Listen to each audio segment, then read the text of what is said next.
To my distinguished colleague from Massachusetts, Ms. Pressley, you're recognized for your 5 minutes. Thank you, Chairman Raskin, for your leadership. And I agree with you. An excellent panel. Thank you, everyone, for lending your insightful expertise to this issue. Clearly, the failed war on drugs has sustained a mass incarceration crisis that has ravaged Black and Brown communities, stabilized our families, and inflicted truly intergenerational trauma. With marijuana arrests accounting for nearly half of all drug arrests, today's hearing really does underscore the need to combat this crisis by legalizing marijuana and repairing the harm of incarceration, by providing pathways into the legal cannabis industry for those directly impacted. As the cannabis industry is projected to raise revenues of over $50 billion, that's with a B, dollars by 2026, a recent report found that less than 2% of the industry is owned and operated by Black entrepreneurs. This is certainly a grave injustice. Ms. Littlejohn, would you just enumerate for the purposes of the record, what are some of the top challenges that Black and Brown folks continue to face when seeking access to the cannabis industry? Thank you, Congresswoman Pressley. Barriers to entry exist really from the outset. New entrants to the market commonly find that licenses are not available to newcomers, and if they are rendered nearly impossible to secure due to tensions between state and federal law. For example, in one state, to secure an adult use cannabis license, you would need to come up with $3 million, but you would also need to meet low-income requirements at the same time. Many applicants are required to secure commercial property at 4 to 10 times the going rate and hold that property indefinitely with no promise of actually securing a license. And they do all of this without access to capital and federal loans and services for small businesses. If they can actually get their doors open, they would face an effective tax rate of 70 to 90%, a lack of access to banking, insurance, and federal IP protections.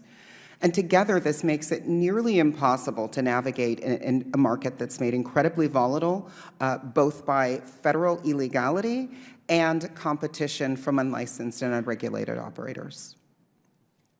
Thank you, Ms. Littlejohn. I appreciate your enumerating that and offering those very specific examples, which really just speak to the fact that first, we need laws that center healing and prioritize equity, but every law is only as good as its enforcement. And also, it seems that even with some of those laws, we still see these inequities being perpetuated. So thank you so much for your testimony. And I will lift up that representing the Commonwealth of Massachusetts, that we did create the first in the nation social equity program, which does provide residents who were disproportionately harmed by the war on drugs with access to critical resources, grants, and low or no interest loans. Ms. Haynes, so good to see you, and thank you so much again for your testimony. Why is it beneficial to mandate equity provisions which help formerly incarcerated individuals? Thank you for your question, Representative Pressley, and it is good to see you again as well. Again, as I stated in my testimony here and even in my written testimony, those of us that are directly impacted, we experience a host of collateral consequences. And just imagine, being subjected to these collateral consequences while you are seeing, particularly white men make billions off of the cannabis industry, and to also see people freely using something that you are relegated to live as a second-class citizen for. And so it is with those things in mind. And so, no Congress will not be able to give me back the 4 years that I lost or any other time that anybody has lost.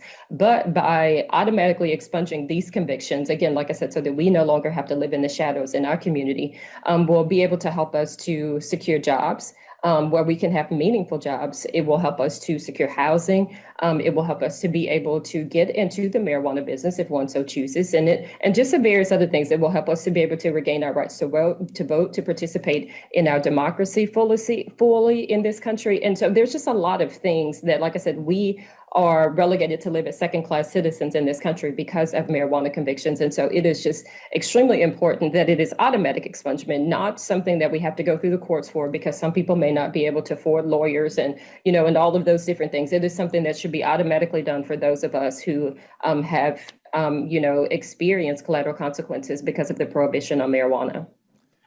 Thank you for being as precise as the laws that cause the harm. So I appreciate your being so instructive there and comprehensive in your response. Ms. Littlejohn. Actually, the gentlelady's time has expired. We'll see if we might be able to do a second round. Thank you, Ms. Pressley. All right, I'll stay tuned. All right, stay tuned. I know everybody's got a million questions here. I'm delighted to